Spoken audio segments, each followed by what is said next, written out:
Welcome back to my Colorado Mountain Garden and happy Valentine's Day. And I also wanted to say happy birthday to my good friend Dave. Today's his birthday. I hope he's enjoying it. I thought I'd go through a little bit of the seed starter pots that I use typically. I have used other things in the past, but these are kind of my go tos now. Um, the first one is, and you've seen me show you this, are these 12 cell packs. And I like them. I do cut them in half. And that is because typically if I'm planting something, I'm not planting the whole 12 with the same seed. Plus, it's quite hard to get those middle cells out when it comes time to up pot them. So I cut them in half, and these on the internet now are going to run you, depends on how many you buy. The more you buy, the cheaper they are. So I think for if you're buying, let's say 30 of them, they end up being just a little bit over $1 each. They come with the dome. Most of them have the little top here so you can let the air out. Now, there are some out there now, and I don't know why anybody would buy them, but they now have grow lights attached to the top. And the reason why that doesn't make sense is that once your plants sprout, you're going to be pulling that dome off. So you don't have that light anymore. So save yourself the money. Go buy yourself a grow light instead of paying for the extra for those.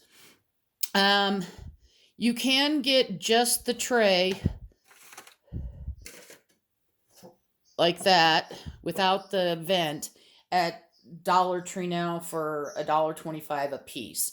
You can buy these inserts here, and as mine have broken down, and you'll see every once in a while, you'll see me using different colored ones. Some are green, some are clear.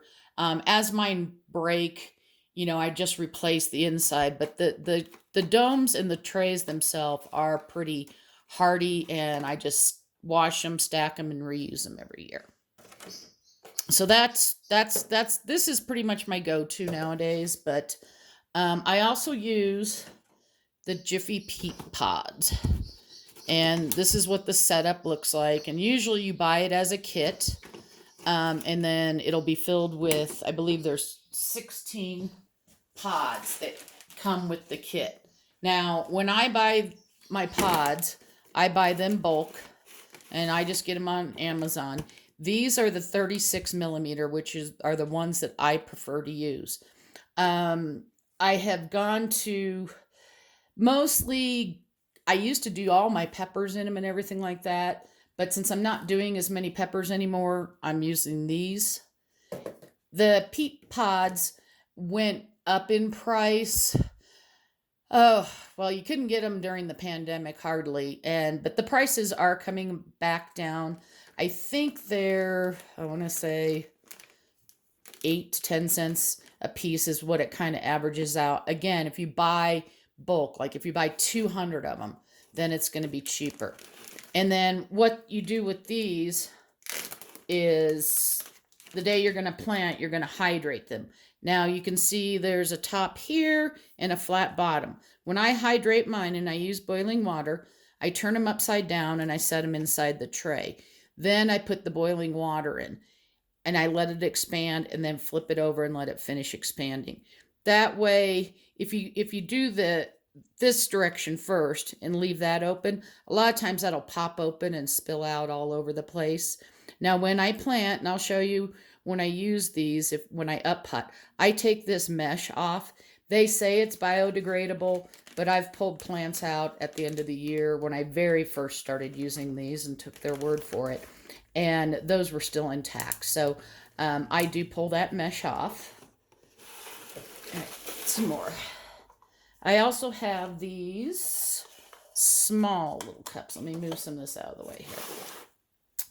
And I like these. Now, these I end up setting in the big black trays that you see after they sprout, because there's no tray for the bottom, but these also have a little dome on them. And I kind of like these sometimes for doing some of the herbs. And I'm going to use chives as an example because Chives are so sensitive and everything like that to trying to pull them out of the cells and everything like that. But what I do is I typically will fill about halfway up here with regular potting mixed. And then I put the seed starter on top because you only need that seed starter to get the light weight of the seed starter mix. You only need a little bit to get that seed going. So, and I know that if I was growing chives that I would leave it in here a lot longer and let the roots grow down and not disrupt it. Again, as soon as they break the surface, the dome comes off. All right. Now we're going to move up a little bit more to talk about up potting. And you can put things in like this. This is just a tray. And if it looks a little wet, it's just because I was cleaning all these off. This was a tray that I got flowers in. But it's very heavy duty. So anytime if I buy flowers or anything like that, I keep those trays if they're in good condition and they're these heavy duty ones. Because I will probably plant, because I have several of this size, I'll probably start my marigold seeds in here. And then I can put this inside of one of the big long seed trays and put the dome over the top until they break the surface, then take the dome off. But then I can hold them for a lot longer in these trays before I need to worry about up potting them.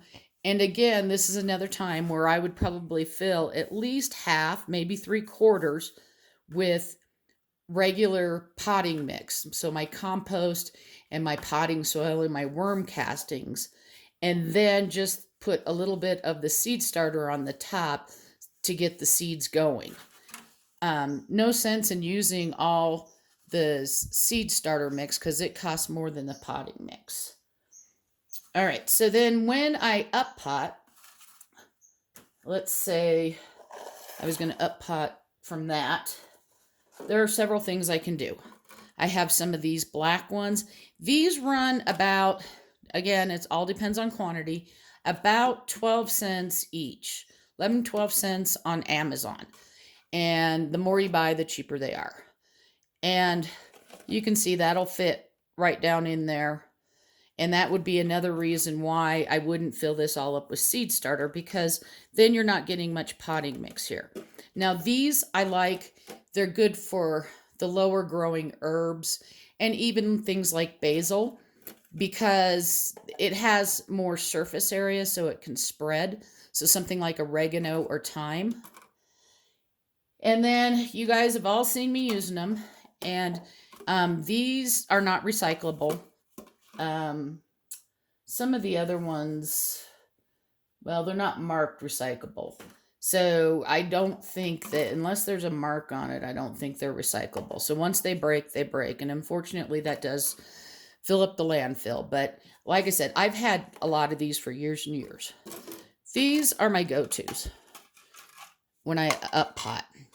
And I can even put a cell from in here, depending on what it's going to be, into that shorter pot. And you can see that there's still plenty of room. Let me get the top off here.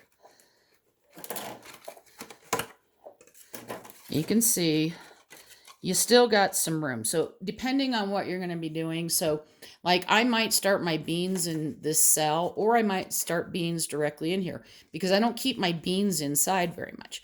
Now you do have to make drainage holes. Okay, and I use a soldering iron.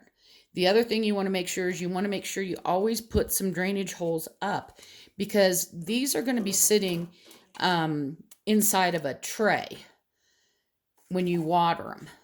And you don't want it sitting so flat on the bottom here that it can't draw that water up. So that's why I put it here and here. And yes, I go overboard. But I'm pretty much a nut when it comes to making sure I have proper drainage, because I don't want to get any root rot or anything like that in here. These ones, I don't know if you can tell, they kind of have a little ridge here, so it would feed down in there. Plus this is not flat, but still I like to have trays that have ridges on them so that they can still get that air down below. And I only have 2 trays, and right now I have seeds on them, so indoors, so I don't have one of those to show you. This one also has slits in it and little holes and stuff like that, so that one's all right. The reason why I like these pots or like using solo cups is, one, they are about 5 cents a cup. And this is not the real Solo brand. It's an offshoot, probably came from Costco or Sam's Club. And you can get a big bag. And I reuse these every year. I don't write on them anymore. I put the tape, and you'll see me do that. I'll put the tape on here, and then I reuse them. These are top shelf, dishwasher safe, but don't put them on dry. You can see that you get even a little more height there. And for things like tomatoes, because I drop my tomatoes way down in. As soon as I get my first true set of leaves coming out, I drop my tomatoes into these cups. And I drop them way down, and then as they grow, I fill with soil. And that is because little roots form on the sides of the stem of the tomato. I may have to trim some leaves back, but I don't fill it so far that I can't trim the leaves back until it's ready, and I let them grow. And then you can hold them in this cup for a lot longer. You get a better root system and things like that. If you have any questions, please just ask me.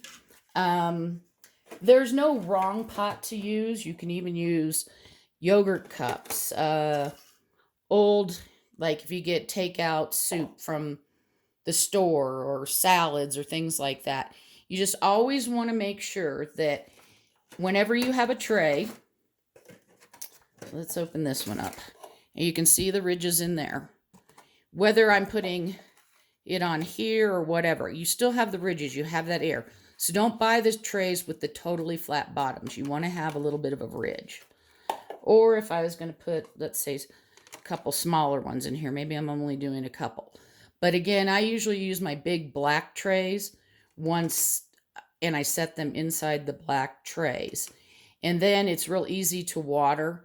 Once I get way too many plants going, then I water them separately in tubs. And when I do all my watering, I do it from the bottom and let it absorb up.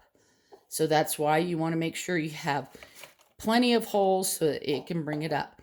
If you start watering from the top, especially herbs and things like basil, you can cause dampening off. And you also want to keep that top dry so you don't get fungus gnats. Now you can sterilize your soils, which I do, but if you choose not to, you can get fungus gnats. But by leaving that top a little bit dry, not when the seed's really tiny or when the little sprout is really tiny, but once it starts getting bigger, you don't want that top wet because you're going to start getting fungus, molds. I've even seen like almost, I want to say algae, but like moss stuff growing on it and things like that. And you want to keep your plants nice and clean and, keep them how they need to be. So that's pots in a nutshell. I will be starting herbs starting at the beginning of March. Not all of my herbs will get started in March. Well, they actually will all get started in March, but not all on March 1st. I'm going to do the slow growers and the shorter ones like oregano and thyme first. And then as I go along, I'll do another planting about mid-March and one towards the end of March. Hope you're having a wonderful day and happy gardening.